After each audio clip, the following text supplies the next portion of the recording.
Is it the truth? Is it fair to all concerned? Will it build goodwill and better friendships? Will it be beneficial to all concerned? For having me speak to your wonderful group. Thanks, Tom Gemmell, for setting this up. As was said, I'm a historian of anti-fascism and radical politics, and I wrote the book that was mentioned. And what I'm going to do today is just say a few brief things about the history of anti-fascism, what the specific militant anti-fascist tradition means, and then talk about some current politics, and then we can get into a good conversation, I'm sure. So, to start out with, I think it's important to understand that what anti-fascism has meant historically covers a range, right? Certainly, in one sense, everyone who opposed Hitler and Mussolini in the 20s, 30s, and 40s could be described as an anti-fascist. So, what it means to be anti-fascist is broad and subject to a lot of conversation. The book that I wrote about traces one specific tendency, one specific tradition within a broader anti-fascist history that really crystallized in the post-war period and is often referred to as militant anti-fascism, or Antifa for short. To understand where these folks are coming from, I think it's useful to think in terms of the historical lessons that they've drawn from the history of the 20s, 30s, and 40s, and see how it's grown out of that. The context for writing the book was the immediate post-Trump post-electoral victory of Trump, the growth of the alt-right, and really I was motivated by clarifying the historical record on a misunderstood politics. My goal is not that everyone's going to agree with what these folks are up to, and I don't think it's even important that everyone agree with them. I think what's important is that people form their opinion based on an educated perspective and think about what ways in their everyday lives, in their communities, it makes sense to organize against Nazis, fascists, and white supremacists. So with that having been said, I'm going to talk a little bit about a section in the book. I think it's chapter 4, but I haven't read my own book in a few months, so I can't remember exactly, but I think it's number 4, where I talk about 5 lessons from history for anti-fascists. So what are a few of them? Well, one is that historically, fascist movements have started small and then grown rapidly. So if you look at Mussolini's initial fascist nucleus in Italy, he started with about 100 men in 1919, and his movement grew to 250,000 2 years later. When Hitler attended his first meeting with the German Workers' Party, before the name changed to the Nazi Party, at that time, the party had 54 members, and we know how that played out. More recently, if we look at the rise of the far right in Europe, with the fascist Golden Dawn in Italy, in Greece rather, for example, they were a micro-party for decades before becoming the 3rd largest party in Greece shortly after the financial crisis of 2008. So part of what anti-fascists have drawn a lesson from is the fact that a lot of times these groups start out small, they're dismissed as being marginal and irrelevant, and before you know it, it's too late. And so in the post-war period, anti-fascists have argued that it's important to treat every small fascist group, KKK group, Nazi group, as if they could be the seeds of a future mass movement, even if in most cases it won't. And so from that derives, can everyone hear me okay? Yes, because I wasn't sure, it sounded like it was maybe a little broken up.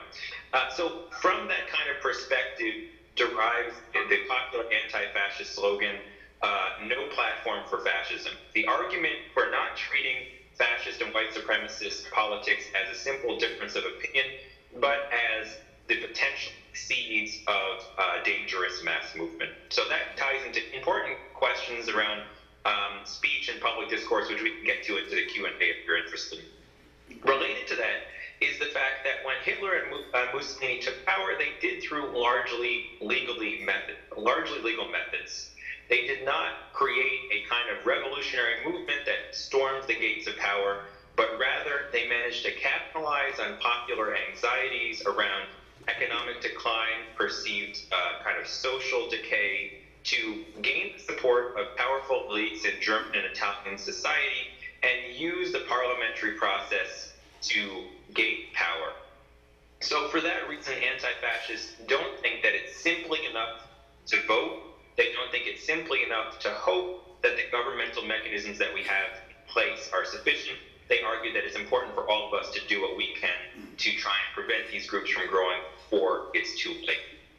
And really, I should have mentioned at the outset that the kind of two defining features that mark off this specific tradition from other kinds of anti-racist or anti-fascist organizing, there are two of them. So the one is, as the speaker who introduced me mentioned, it's a kind of pan-radical left, pan-anti-racist politics that aims to supersede the kind of divisions that divided anti-fascist resistance in the 20s and 30s and focus on the common enemy.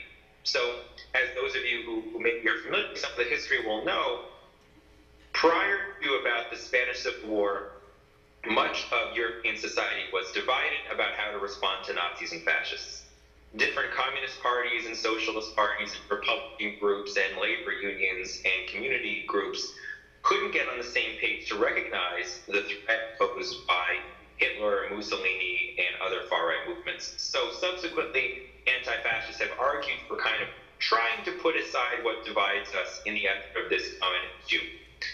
The other thing that's characterized is a kind of direct action politics and strategy, an argument that it isn't just enough to rely on the police or the state, but that we need to mobilize in our communities and our workplaces.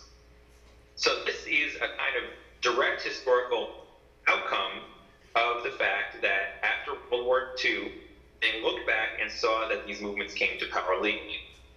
In that period, it's kind of interesting to look at what far right looked like in the 40s and 50s in Europe, because on the one hand, you had a situation in Britain where shortly after the end of the war, many of the British fascists who were active in the 20s and 30s started organizing again and started targeting Jewish communities in London, attempting to burn down synagogues, attack Jewish neighborhoods. And so in that context, I discussed in chapter 2 an interesting group called the 43 Group, which was composed of Jewish World War II veterans who returned from the war only to find that fascists were threatening their neighbors and their loved ones at home. And so they organized for popular self-defense in their neighborhood of London. Moving forward, the kind of threat from the far right shifted in the 50s, 60s, and 70s in Britain from targeting predominantly Jewish communities to targeting immigrant communities, mostly from the Caribbean and South Asia. So, for example, the Fascist National Front in the 1970s organized a quote-unquote Keep Britain White campaign, where they organized what they called an anti-mugging march through an immigrant neighborhood called Lewisham in London. And in that context, we can see a really full rebirth of an anti-fascist movement in Britain that also incorporated immigrant communities, different feminist groups, youth groups, and so forth. In continental Europe, the kind of story was a little bit different. You have situations where after World War II, French, German, Italian governments simply make it illegal for the formation of a new Nazi party or a new fascist party to happen. But what happened is, over the course of the decades, those who were sympathetic to the ideas of Hitler and Mussolini simply rebranded their politics, used different names, used different symbols, talked less about white supremacy, more about identitarian politics. They took lessons from national liberation struggles around the world and started saying, okay, if people in South Africa or in Asia can talk about their national self-liberation, why can't white people have a national liberation as well? And so in that context, you see the origins of some of the group movements that have come to the fore recently in the Italian elections, the Front National in France, AfD in Germany, and so forth. Another important part of the puzzle is the notion of taking these kinds of politics seriously before it's too late. So if you look at responses to Hitler and Mussolini in the 20s and 30s, there are on the one hand a lot of politicians, government, corporations that were really enthusiastic. Even if there's an interesting book that I taught in one of my classes recently called The Three New Deals. And it looks at a comparison between the state planning perspectives put in place by Hitler in Germany, Mussolini in Italy, and FDR in the United States with the New Deal. Now, the argument is not to say that all these politics are the same, but totally not.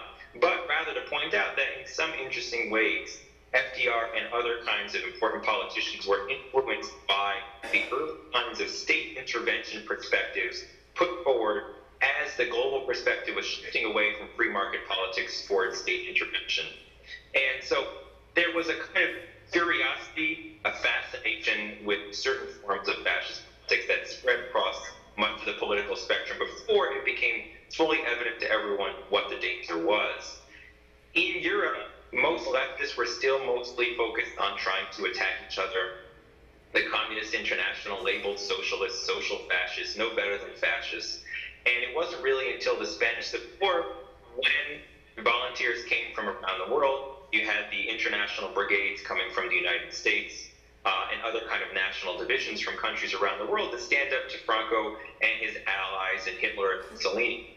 That was when you really started to see a shift towards a kind of broader societal perspective that if we don't stop fascism now, it could be too late before we know it. So again, drawing on those lessons that fascist movements often start small, they often gain power illegally, and it's a danger to not take them seriously early on. So that's been also part of the kind of discourse around the growth of the alt-right in the US. There are a lot of commentators who rightly point out that the alt-right is really small, and it is really small. The groups that organized the Unite the Right rally in Charlottesville managed to get no more than about 500 people through busing in, flying in people from around the country. Subsequently, they haven't been able to muster even that relatively modest turnout. But I think it's important to think about the ways that far-right politics, white supremacist politics, influence broader societal discourses around immigration, race politics, affirmative action, and so forth, or even the degree to which Steve Bannon, during his brief time in the White House, managed to really make a huge impact on the Trump administration, and most notably perhaps, as was revealed in a recent reporting, through pushing through the Muslim ban proposals early on in the presidency. And so in that way, you can kind of draw a connection between the fascist ideologues that Bannon has made very clear that he is influenced by through the growth of Breitbart, a media that's even farther to the right than Fox News, and policy in the White House.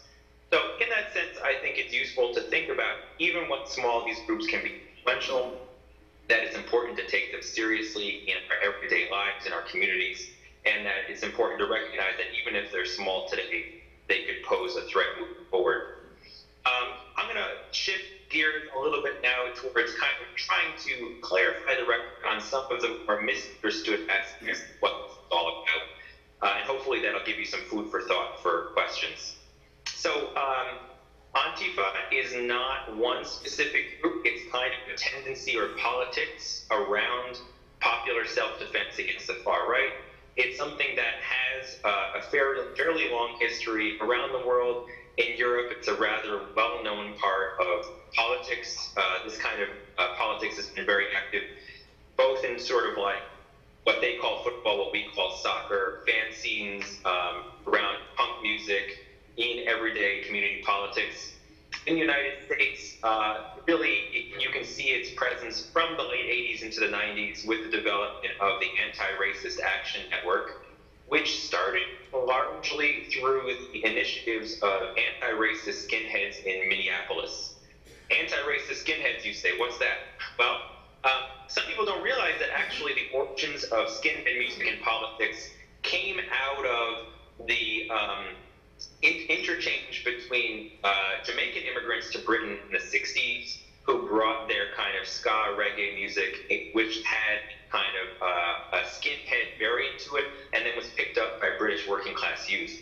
But as I mentioned earlier, by the late 70s, fascists in Europe start to infiltrate social scenes and create a neo-Nazi skinhead variant.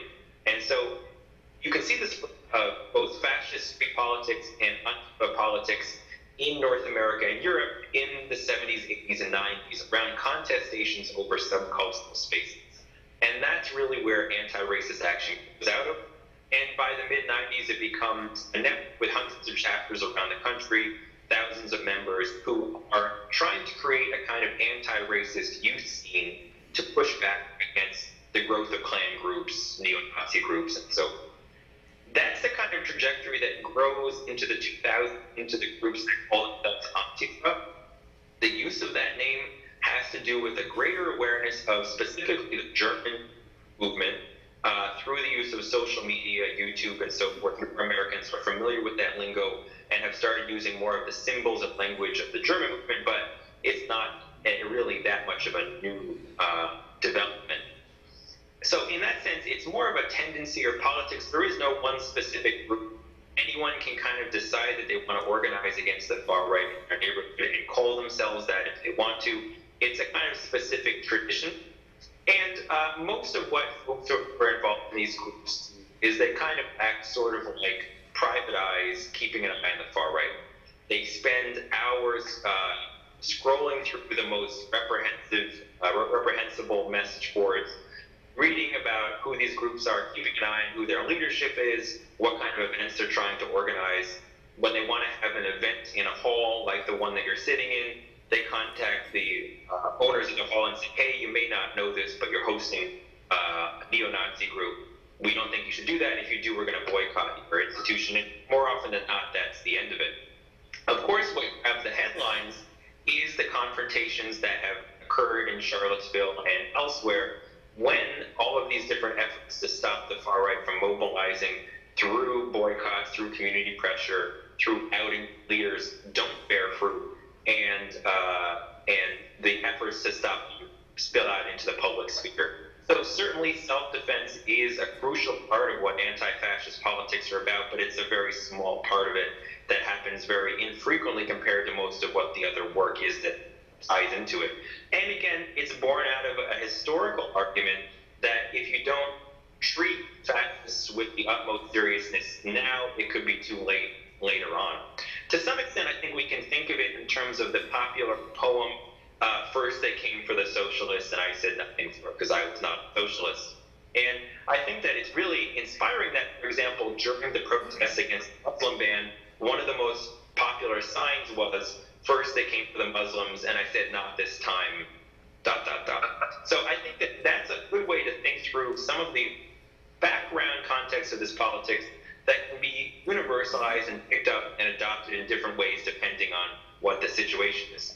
But another part of it that I think is also worth bearing in mind is there was a really interesting study published by a historian and I believe a political scientist maybe a decade ago called What We Knew. And What We Knew was a study interviewing people who lived through Nazi Germany, people who are not Jews, who are not victims, about what they knew and what they did during the Nazi era. And what these scholars found is that if you were not a socialist, if you were not Jewish, if you were not gay or a gypsy, for the most part, you could live a relatively comfortable life in Nazi Germany, breaking all sorts of mundane little laws and not worry about the Gestapo coming to get you. And so in that way, I think it should be a slight adjustment on the sort of first they came for the socialist notion, which assumes that eventually all authoritarian regimes will come for all of us. Because what the historical research shows is that really, in order for any authoritarian regime to survive, it needs some measure of support or at least acquiescence. And in that way, the secret police, the Gestapo, won't come after everyone. And so if we shift gears and think through that lesson in terms of the question of the threat posed by fascist groups or the far right, I think it's worth noting that the kinds of concerns that your average kind of middle-class white male might have about the threat of the far right are different from those who have been targeted. Look at the murder of an African-American student in Maryland, or the targeting of 3 young Muslim women on a train in Portland, Oregon, which led to the murders of those who stood up to defend them. You can see that there's different risks associated with different populations in regards to this threat. And part of the anti-fascist argument is it's not just a matter of thinking what the relationship is of the far right to the dominant population, but of thinking of how to defend those who live on the margins of popular discourse and necessarily have the support of the majority of the society. And so recently the far right tried to promote this, I forgot the phrase, but it was something along the lines of a Target a Muslim Day. And so if you were a Muslim person, I'd imagine it would be rather terrifying to go outside that day, even if you had not gotten any threats yourself. So part of the role of this kind of politics is to keep an eye on those who are trying to spread these conspiracy theories and target marginalized populations. Connected to that, I think it's useful to think about how these kinds of ideas in politics can be put into play, even by people who are not activists, or maybe who, in very significant and legitimate ways, disagree with a lot of the politics of Antifa groups. So I published a short little essay online that was reprinted as part of this book called Everyday Anti-Fascism. And the idea with this, idea came after Trump's inauguration, when I tried to think about efforts put forward by the alt-right to change public norms around racism and anti-racism, feminism and sexism. Even if you think of Trump's argument that the Time Person of the Year should go back to being a Man of the Year, his arguments that as opposed to during the Obama era, the military should be able to simply do whatever it wants and ignore the Geneva Conventions. These kind of seemingly subtle arguments are clearly an attempt to go back to an imagined era when the social movements of the past decades had yet to make their impact felt, and people could feel comfortable being sexist or being racist without any ramifications. And so it seems to me that these contestations occur in conversations that people have across the country every day, and that it's incumbent upon all of us to think of people that we interact with, our friends, our loved ones, our coworkers. I think, when they say something about how all Muslims are terrorists, or how gay people aren't human beings, how Jews aren't human beings, how Hitler was right, do we make a comment? Do we try to push back? Do we try to make our small little sphere of everyday existence a little better? Because ultimately, if we think about how you can take the steps that lead to genocide, that lead to the demarcation of large sections of our communities as second-class citizens, it's these small everyday interactions that, if left unchecked, threaten to roll back generations of social struggle, make it so that people are discounted in that way. So I think that these kinds of principles on being active promoters of anti-racist politics are important for all of us to think about and grapple with in terms of how we live our lives. And that's something that's more fundamental and transcends the question of specifically anti-fascist politics or not.